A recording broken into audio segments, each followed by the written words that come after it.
and welcome to WEBN's special presentation, The Road to Super Bowl 53.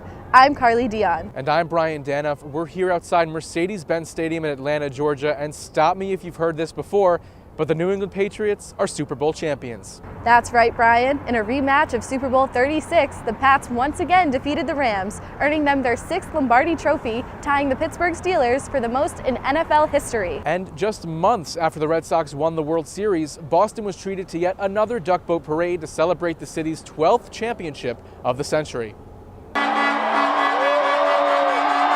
The Patriots had the red carpet laid out for them in Boston after winning their 6th Super Bowl. Long before the Patriots arrived, fans lined up to guarantee that they'd see their favorites. Some fans got there early, arriving at around 9 a.m., even though the parade didn't start till 11. And some fans woke up much earlier. We woke up at 4 o'clock this morning to get here for this parade, so we're excited about it.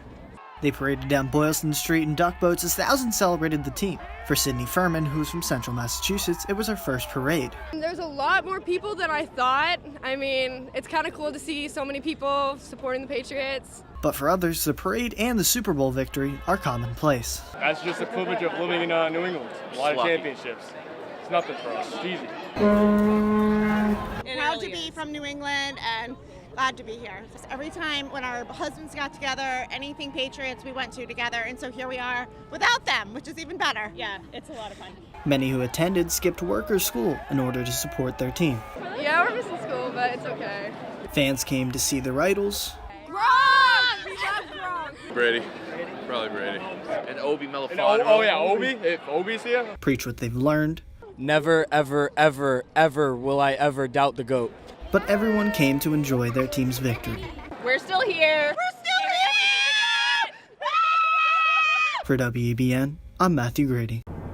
Winning a Super Bowl isn't easy, but for this year's Patriots, it was especially difficult. They suffered brutal losses late in the season to the Miami Dolphins and Pittsburgh Steelers. WEBN's Natalie Clydesdale asked the Patriots how they turned this season around. The Patriots faced several challenges this season. They won fewer than 12 games for the first time since 2009, and after back-to-back losses to Miami and Pittsburgh, they were at risk of losing their first-round bye. However, the Pats embraced these challenges. They used the idea of being underdogs as motivation. It's part of who I am. I think it's part of my DNA, you know? And I think those emotions run really deep, and I think when I get them, kind of scratched at, I think it's great motivation for me. Patriots tight end Rob Gronkowski says he uses the adversity and the doubt from outsiders as motivation to work harder. Just keep going. Keep grinding. Let's prove them wrong. Let's show that we're still here. Let's show that we're still playing high. I mean, it's NFL. You can have bad weeks. You can have a bad game.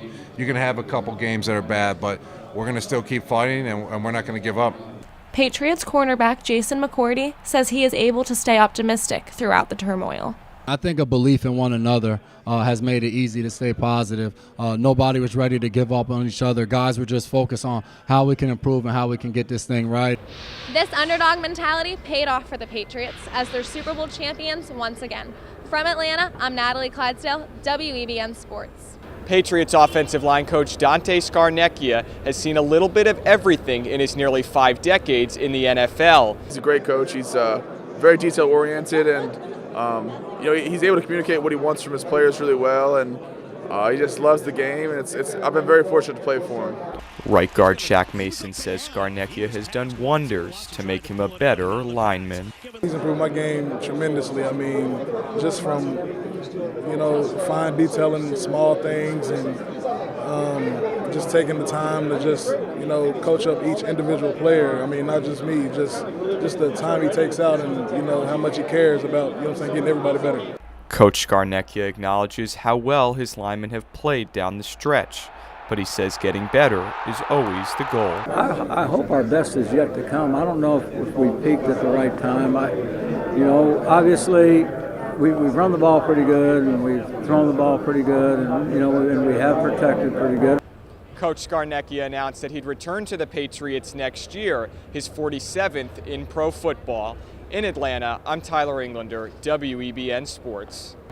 The Patriots hired Bill Belichick on January 28, 2000, and drafted Tom Brady several months later. The Patriots dynasty came alive with those two moves. 9 AFC Conference championships and now 6 Super Bowl titles. I spoke with Belichick's players and Brady's teammates about what makes the pair the greatest of all time. It's a familiar sight for Patriots fans. Bill Belichick and Tom Brady celebrating yet another Super Bowl win. But what makes the head coach-quarterback combo so successful this late in their careers is perhaps too remarkable to explain. That's probably the best coach-quarterback combination ever, man. Both future Hall of Famers, man, so I don't know what it is, but whatever it is, it's working for them. Hall of Famer Franco Harris says Brady reigns atop the list of quarterbacks from the current generation. It blows my mind, but I'm so glad to see it. I mean, for this era of quarterback, modern era, I mean, he's the greatest out there. Brady says Belichick's lack of complacency is what keeps the two of them going season after season, despite nearly 2 decades of dominance in the NFL.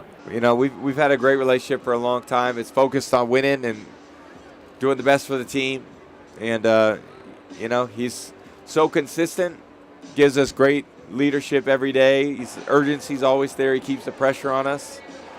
There's no coach I'd rather play for. Rob Gronkowski says Brady's ability to lead by example is what's made him and the Patriots so good for so long. Looking how he approaches the game, how he attacks practices, how he attacks staying after to get better is just amazing, and you just take some notes from it. Brady and Belichick have more Super Bowl victories than any other quarterback head coach duo in history. But another Super Bowl win is far from guaranteed, especially if Rob Gronkowski retires. Here's Carly Dion. A cloud of uncertainty surrounding Rob Gronkowski's future in the NFL turned into a storm of questions leading up to the Super Bowl. But Gronkowski kept it coy when it came to answering those questions. Yes, no, maybe so. During press week, when asked if he's at least considered the thought of retiring, he took a page out of head coach Bill Belichick's book. I mean, I've been considering this big game this Sunday. That's all I'm really focused on for real. Gronk says Belichick seeks out players with a similar mindset that helps them achieve so much success. The players all on the team, they all want to compete. We all want to win a championship. We all want to be the best that we can possibly be. So I would just say the players he finds out there, wherever they are, on the streets, in college, free agency, it's always a good locker room. It's always good guys around. Also, Gronkowski does not mind sharing something Pats fans may not know about him. One thing I love is just getting tickled. You know what I mean? And if you're saying you don't like it, you're crazy. Gronkowski is under contract for 1 more season, but if he were to retire beforehand, it would dampen the spirits of many Patriots fans. 38 of 53 Patriots players entered Super Bowl Sunday with experience in the big game. But for the rest of the players, this was their first time playing in the Super Bowl.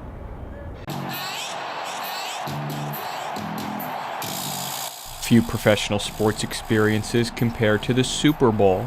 Many of the first-timers on the Patriots spoke before the big game about what winning a Super Bowl would mean to them.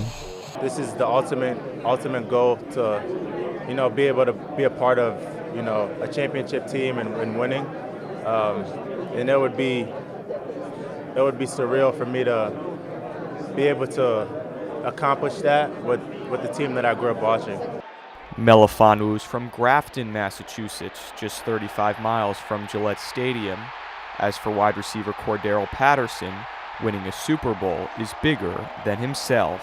Man, it's not just for me, man. I'm doing it for my whole family, kids, man, and everybody back home. So it's going to mean the world to them, much as it's going to mean to me. And I mean, that's what we do it for, is our family.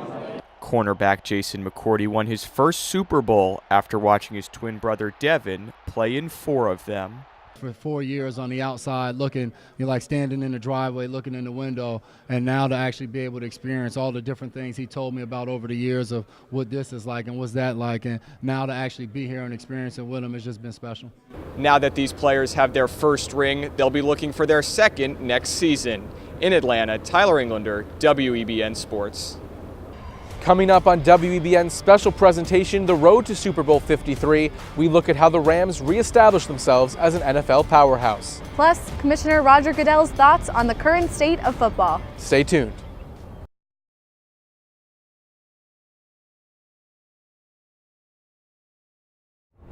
Welcome back to WEBN's special presentation, The Road to Super Bowl 53. 2 seasons ago, the Rams were the farthest thing from a Super Bowl caliber team. They moved from St. Louis to Los Angeles after a 4-win season. Sean McVay took over, and the Rams immediately improved. He and the Rams won 11 games in his first season and won the NFC Championship this season. Let's take a look at the Rams' lightning-fast turnaround. It starts with foundationally building and developing a relationship. And we want to be a connected team that's consistent in that approach, but one that also is committed to communication, and that's both verbal and visual. The Rams missed the playoffs every season from 2005 to 2016. That changed when the Rams hired head coach Sean McVay. Hey man, how you doing? And defensive coordinator Wade Phillips. Defensive tackle Michael Brockers says he felt the shift. We're at this point because of them and the way they came in, changed the culture of this team, where we're headed. So to be honest with you, they've changed my life.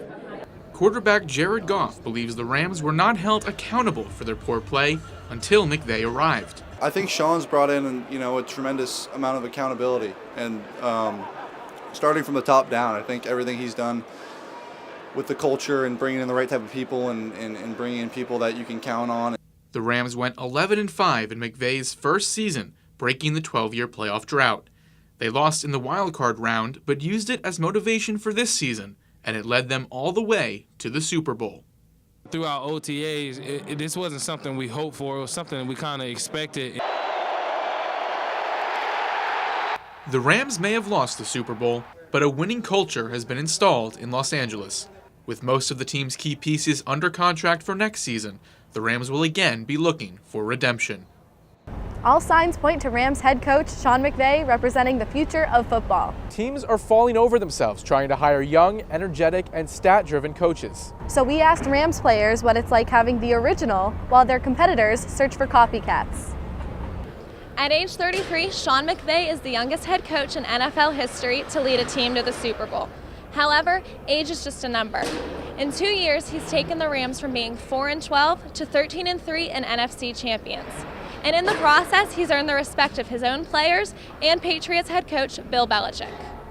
He's very impressive. Very impressive job that he's done in multiple organizations, certainly with the Rams as the head coach in the last 2 years, and leading his team to the Super Bowl this year. I mean, you can't say enough about the job that he and his staff have done. So I have tremendous respect for him. Rams tackle Andrew Whitworth says he sees the maturity in McVay. I really think of leadership. I think of the ability to really, his work ethic is insane. I think of his traits. Los Angeles running backs C.J. Anderson and Todd Gurley say what they love most about playing for McVay. I think this is receptiveness. He trusts us as players compared to other coaches I've been around who's had success their own way and doing it that way. His energy he brings every day, his good attitude, and you like working for a guy like that. So it's great to have him as our coach. The Rams' future looks bright thanks to a coach who's shaking up the NFL. From Atlanta, I'm Natalie Clydesdale, WEBN Sports. While the Rams fell short of winning the Super Bowl this season, they wouldn't have made it as far as they did without running back C.J. Anderson. The 27-year-old was cut by the Raiders in December, but an injury to Todd Gurley led to Anderson getting the bulk of the carries towards the end of the season. We talked to Anderson about the challenges he faced this year and how he overcame them to play a vital role during the Rams' run to the Super Bowl. C.J. Anderson has been released by 3 different teams this season and has still found himself on a Super Bowl roster. The running back says talent was never an issue. I got released from Denver because of cap space. And a young running back in Devontae Booker, who they drafted the year before. And then Carolina, Christian McCaffrey emerged. And then Oakland, 2 linemen gets hurt, and you got to protect Derek Carr. Simple.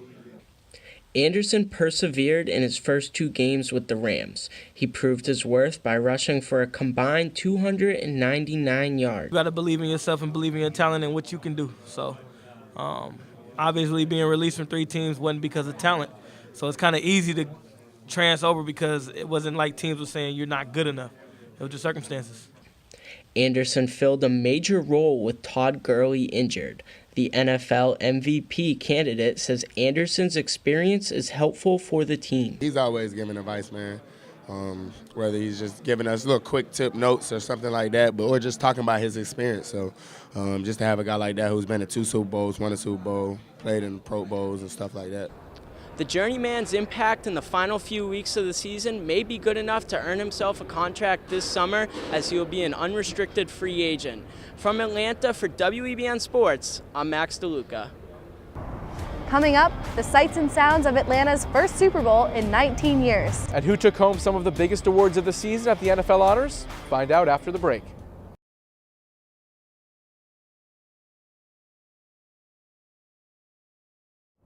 Welcome back to WEBN's special presentation, The Road to Super Bowl 53. It was another year of ups and downs in the NFL. From entertaining action on the field to controversy off it.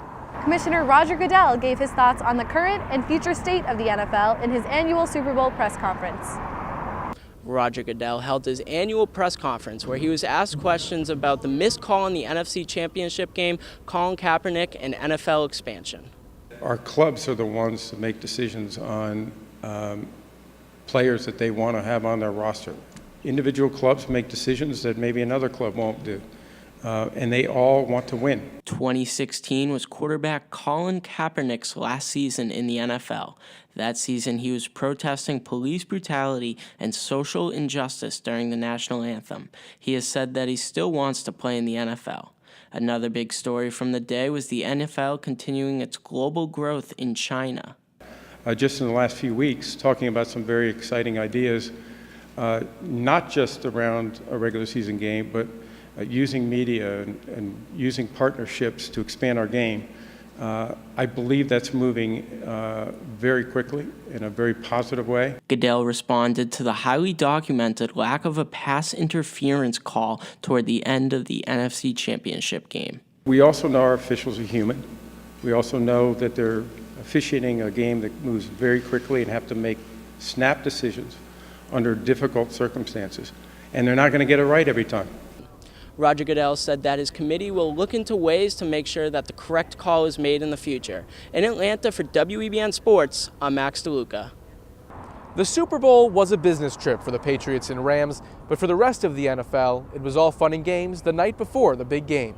The league's brightest stars hit the red carpet at the NFL Honors Awards ceremony. We spoke to players about what it means to be recognized at this special event. Every year, the NFL's biggest and brightest stars take to the red carpet at NFL Honors. The annual award show highlights some of the best players and moments of the football season. I spoke to players about what this special night means to them. Chicago Bears head coach Matt Nagy won Coach of the Year. For me, it would speak to who we are as a team. It's not an individual award, it's a we award, and that's the best part about it. Is I love that about our guys, about our organization, and I just feel proud to be a part of that. Seattle Seahawks linebacker Shaquem Griffin won the Game Changer Award.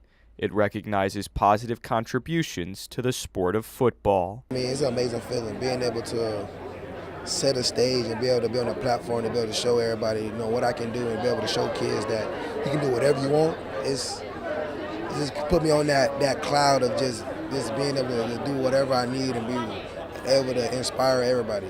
Philadelphia Eagles defensive end Chris Long won this season's Walter Payton Man of the Year Award. The honor goes to the player who exemplifies both excellence on the field and in his community. 2014 winner Thomas Davis says why honoring Payton is so important. Think about Walter's legacy and getting to know his family and knowing the things that he stood for. I mean, it truly means the world to me to be the recipient of that award. For this year's award winners, it's a nice bookend to the 2018 season as they look forward to next season. In Atlanta, Tyler Englander, WEBN Sports. Coming up after the break, we'll take you around Atlanta for an inside look at the events that kept fans entertained in the lead up to the Super Bowl. Plus, we profile some of the hardworking men and women who volunteered their time to ensure Atlanta's Super Bowl was a success.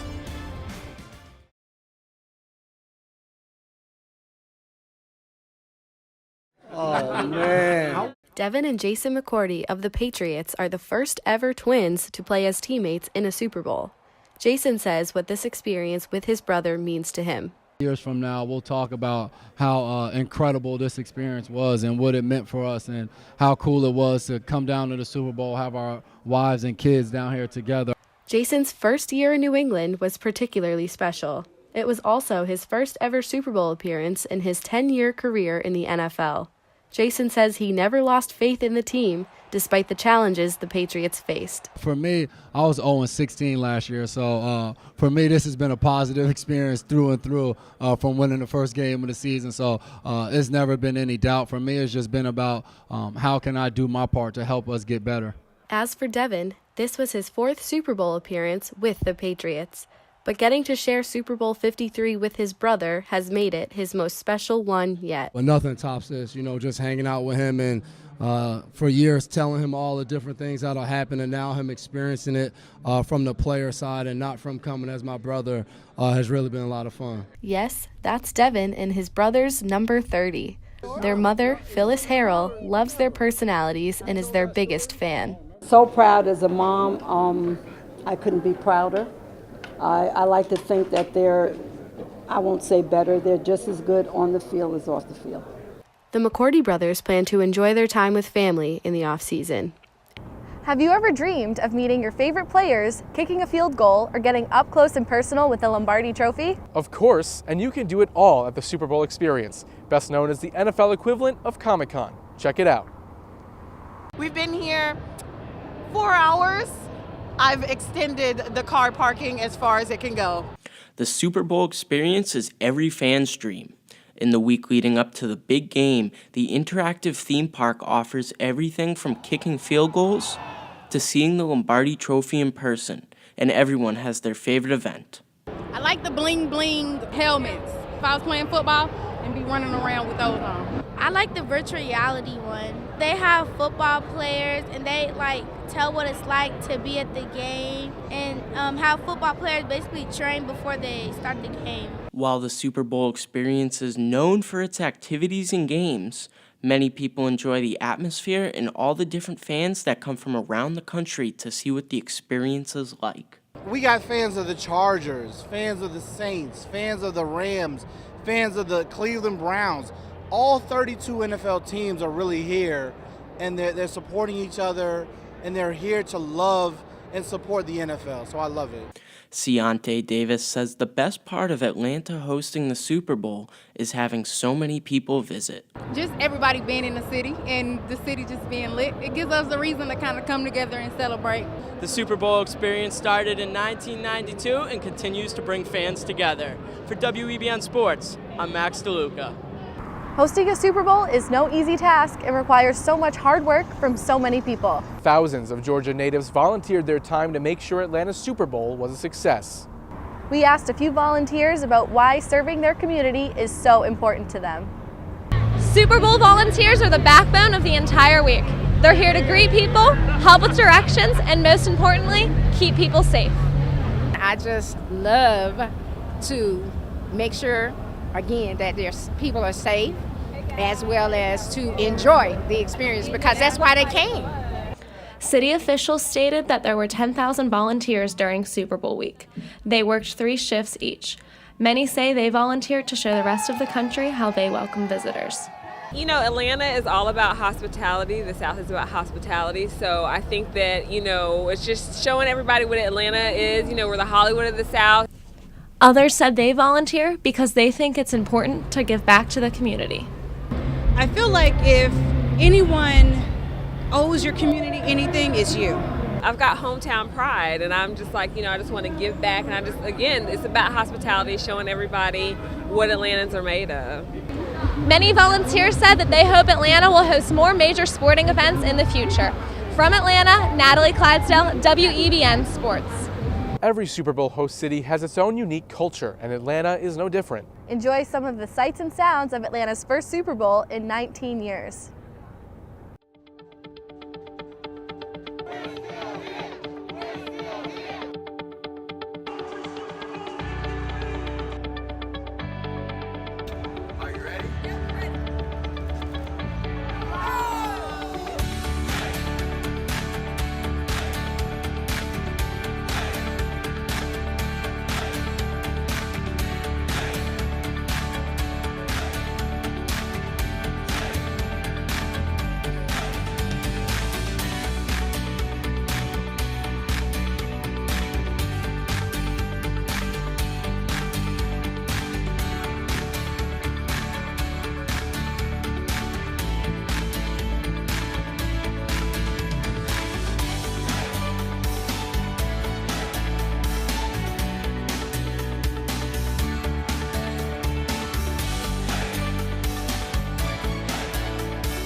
Thank you so much for watching WEBN's special presentation of the road to Super Bowl 53. For more coverage, check out WEBN.TV. I'm Brian Danoff. And I'm Carly Dion. We hope to see you next year for Super Bowl 54 in Miami.